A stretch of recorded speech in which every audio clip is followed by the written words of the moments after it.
Trees are in distress. The sun suffocates beyond darkened skies.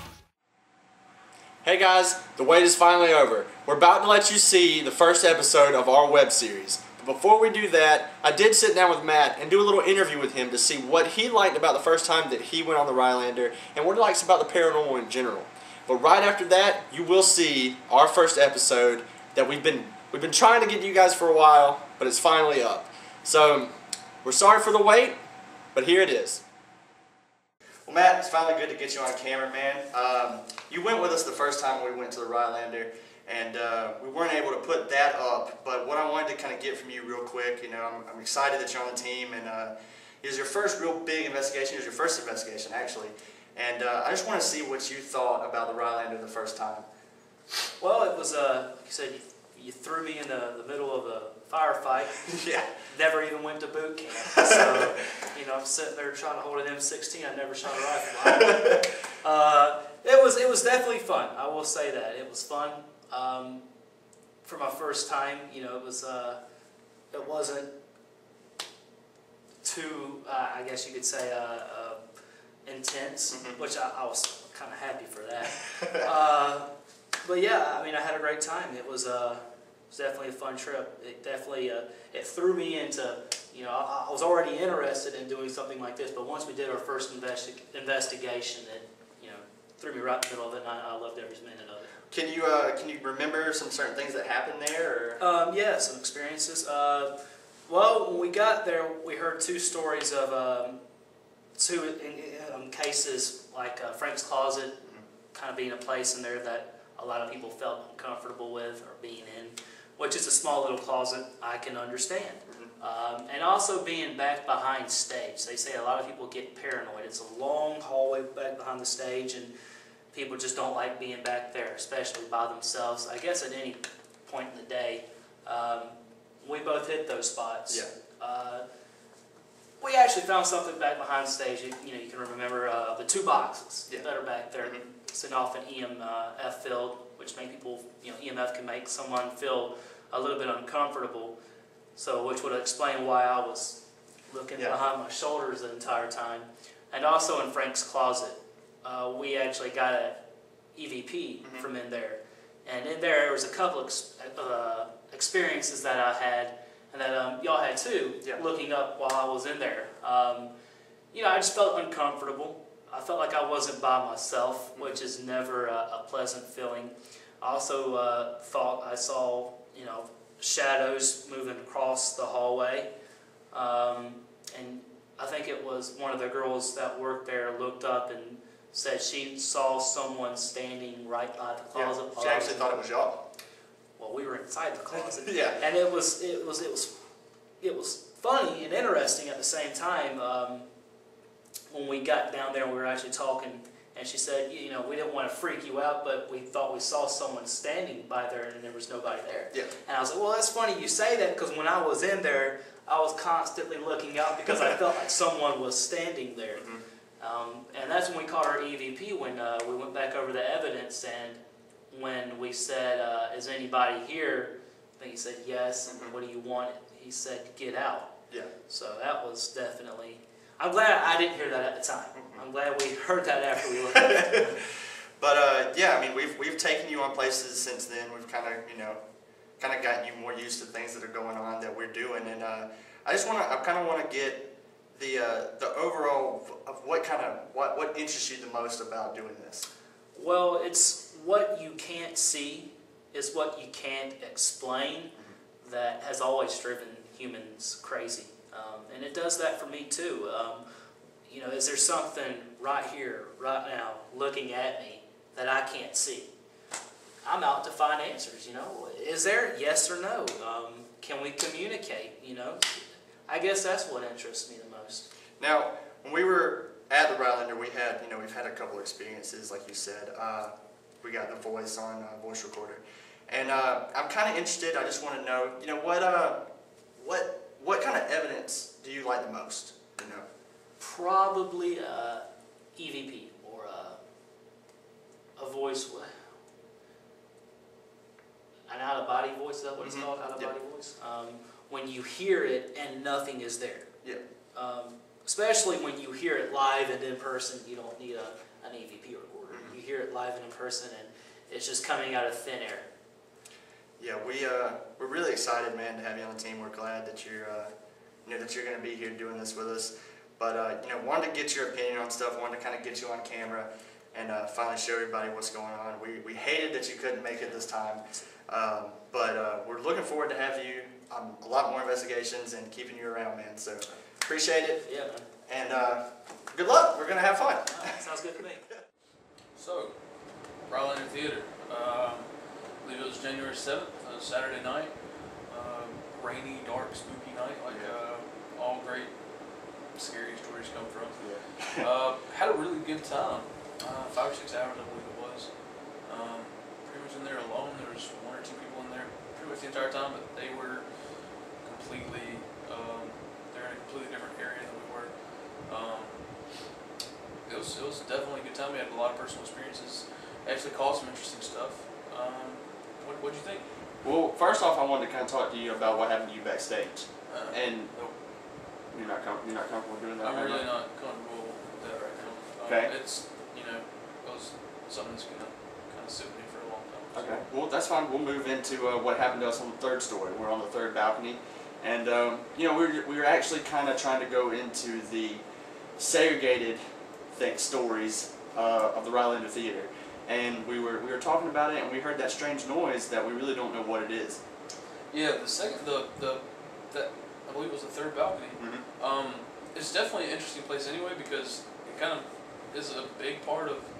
A lot of people view the South as segregation, and a lot of the stuff that happened over the last century is definitely a big part of a lot of the way that people view the South, and it's definitely a historical aspect of the Rylander Theatre that I enjoy, because it shows how far we've come as a country and as people.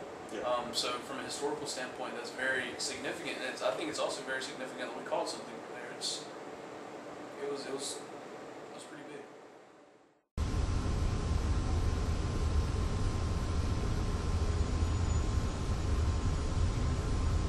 Yep.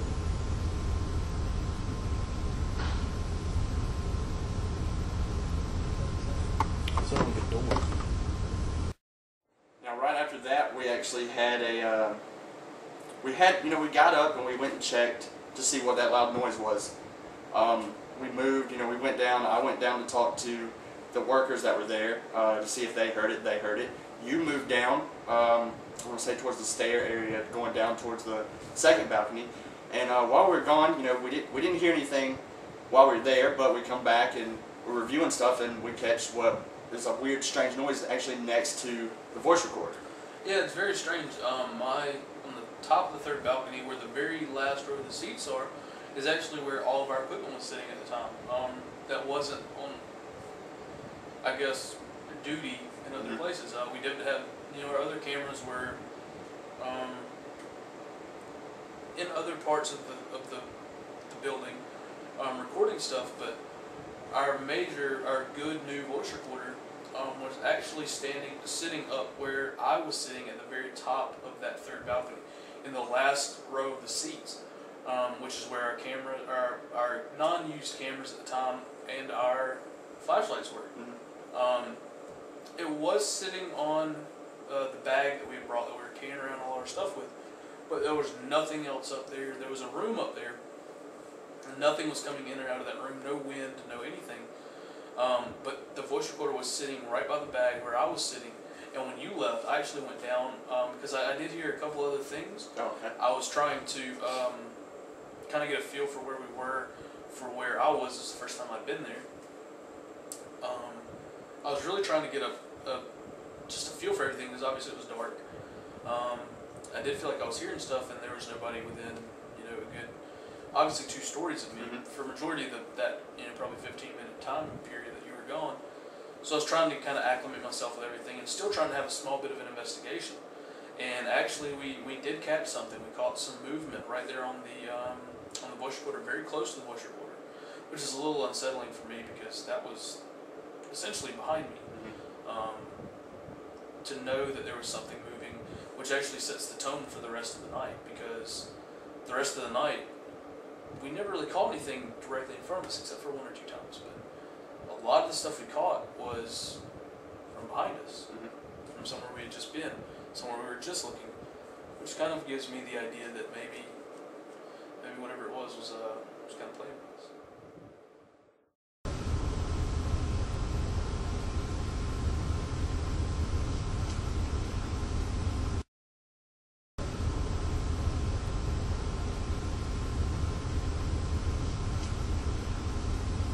Now, at one point of the night, we moved back onto the second story, and we were still around the balcony, but we moved back in the very back, or depending on how you're looking at the theater, the very front, which is the living quarters area. I was changing the tape for our DV camera, and I was making a lot of noise with the buttons. I was hitting things, I was opening things up, and I really thought that I was bothering. I was just being too loud. We go back and we check things out, and come to find out there's a strange voice on the voice recorder, and neither one of us heard it. Neither one of us, heard, at the time we didn't hear anything. It was just the noises, and that was it. So I don't really know what to take from that, but it was definitely interesting. Definitely. Sorry, I'm hitting too many buttons. Alright. Sorry, I'm hitting too many buttons.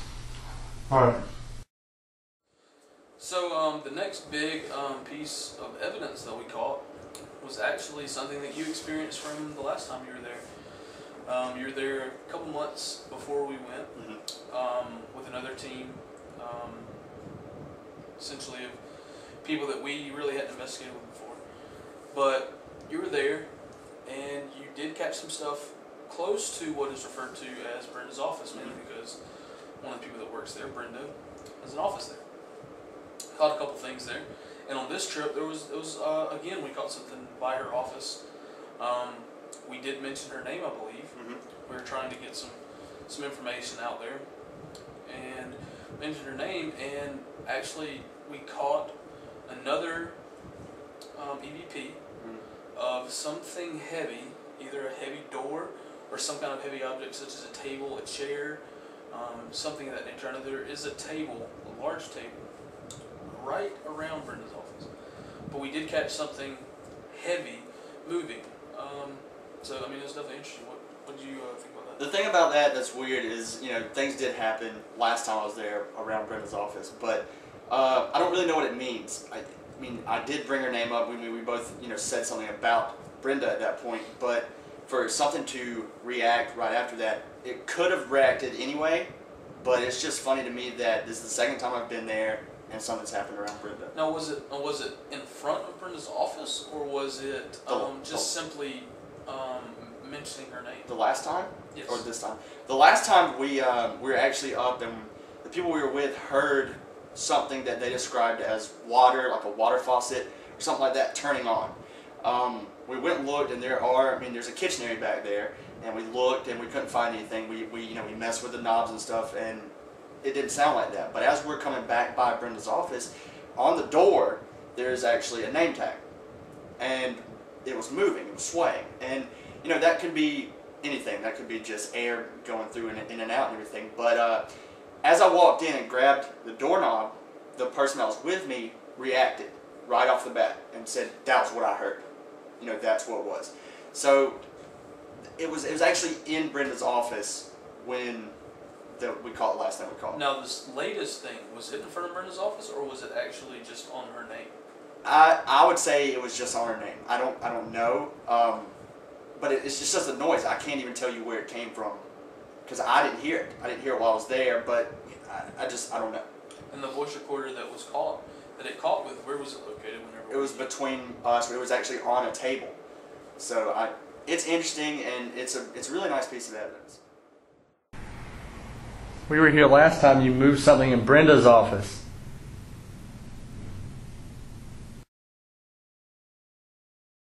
Something in Brenda's office. So about 20 minutes later, we actually have something. We're in the same area. but again, it was an experience that you had. I heard some feet shuffling, something moving.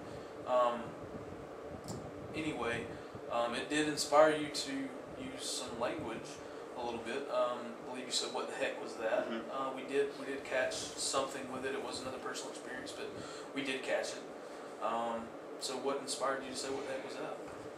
It startled me because we were sitting there, and I know you know as well as I do, but when we're sitting there, it's dark. We're not seeing exactly what everybody else is seeing when we put videos up.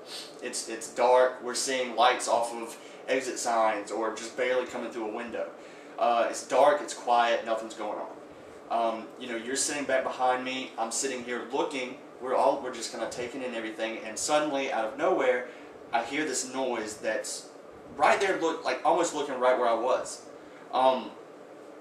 It startled me. I knew it wasn't you. A lot of times when you hear something, you do have to ask each other, "Was that you?" Or anything of that nature. But this one, I knew it wasn't you because you weren't in front of me. So I wanted to turn around and ask you, what was that? But it startled me so quick. I was just like, "What the heck was that?" And you didn't hear it.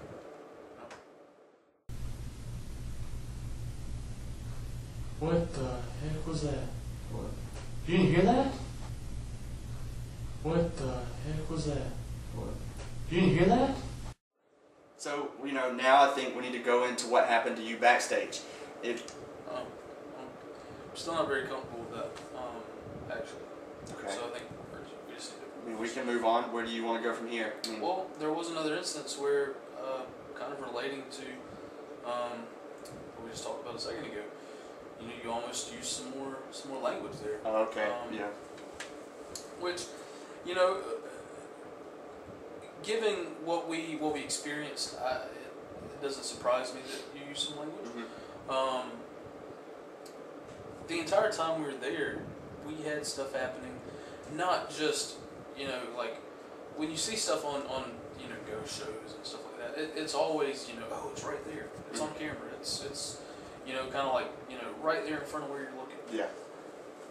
It's not always like that, and this night is definitely one of the nights that I think out of any of the investigations we've been to, it was almost like we were getting played with. It was like something was toying with us because we never really got anything directly in front of us the entire time. Any personal experience, anything that happened to us was essentially right behind us or right around us, all the way around us, to where, especially to the fact that we would hear something very small, and we would kind of like turn and be like, "Whoa, what was that?" And then as soon as we turned to be like, "What was that?" and let our guard down a little bit, we'd hear right where we were just looking, right where we were just at. So it kind of felt to me like we were going to play with. What's your thoughts? Yeah, it definitely had that feeling. And when we were up here on this next piece of evidence that I want to talk to you about, you actually said, we were on the second balcony and we were looking around, and you say, "I just thought I heard something behind us."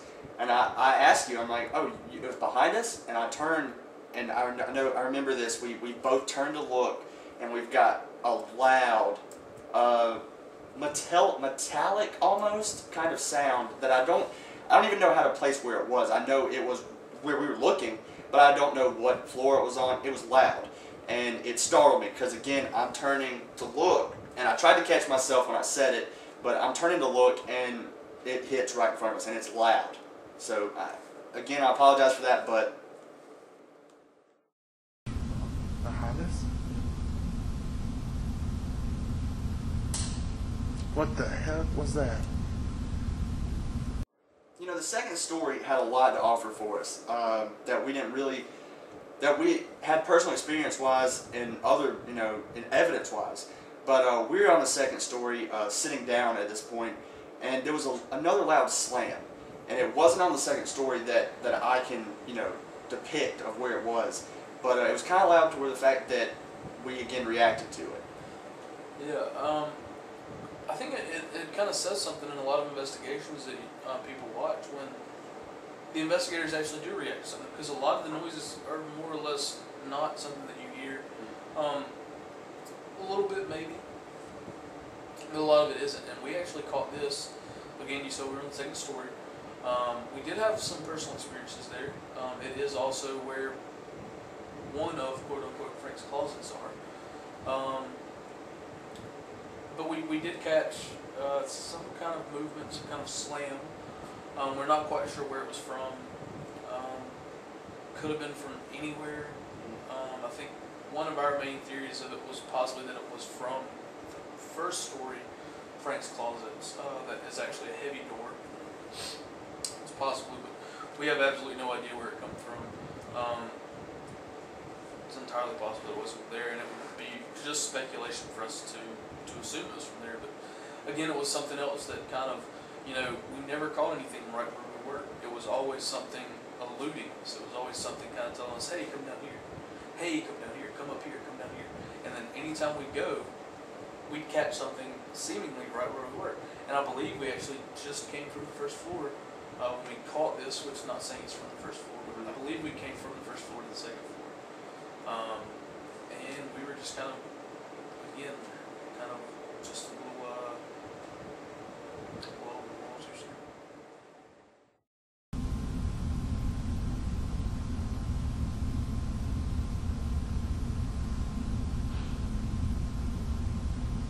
What was that?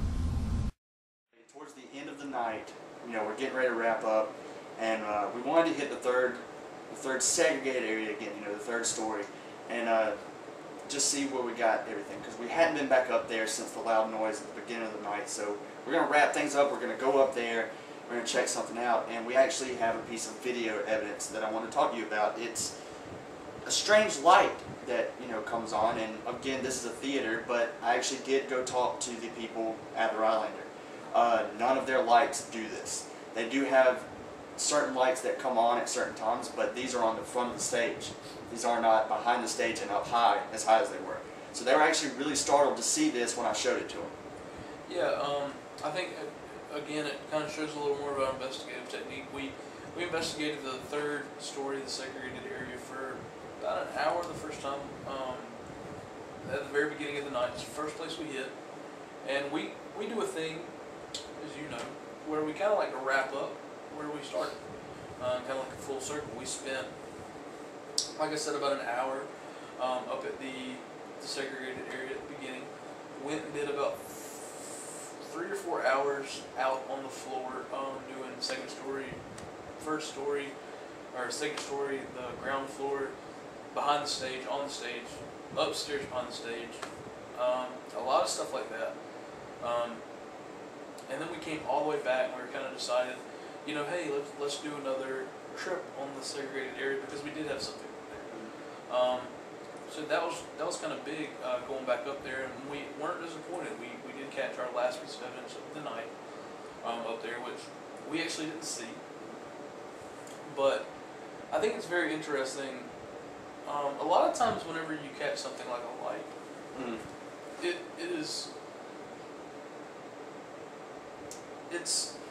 it's always, you're always able to kind of say, well, it could be this. So easy it to could be that. explain away. Exactly. It's always easy to disprove lights because normally there are windows. Normally there's some kind of door that could make a glare. Some kind of window, rear, something that could make a glare. Something from a car passing by that could make a glare, or possibly just an actual headlight that could make that. And we've had that on many investigations where we thought we caught something. It ended up being nothing. Just catching, a car at just the right angle. And the thing about the Rylander is where we were at, there are no doors, there are no windows to the outside. So there's no possible way that there was a light coming in from the outside.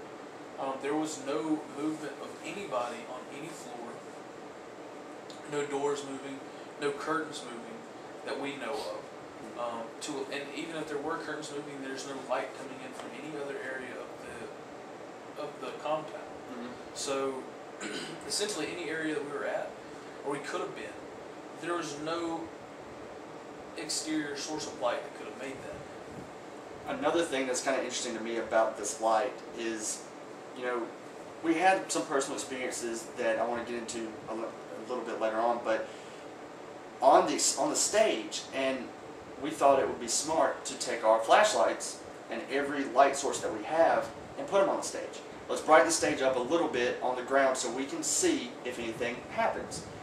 It doesn't happen on the stage, like on the stage floor, it happens high. But that explains away any chance that we had to even, one of our lights making it or anything like that. And the way that it comes in is different than anything I've ever seen. It's not like a reflection. It's like it just pulsates. We were up here a little while ago. Ow. By the way, it's 1 o'clock.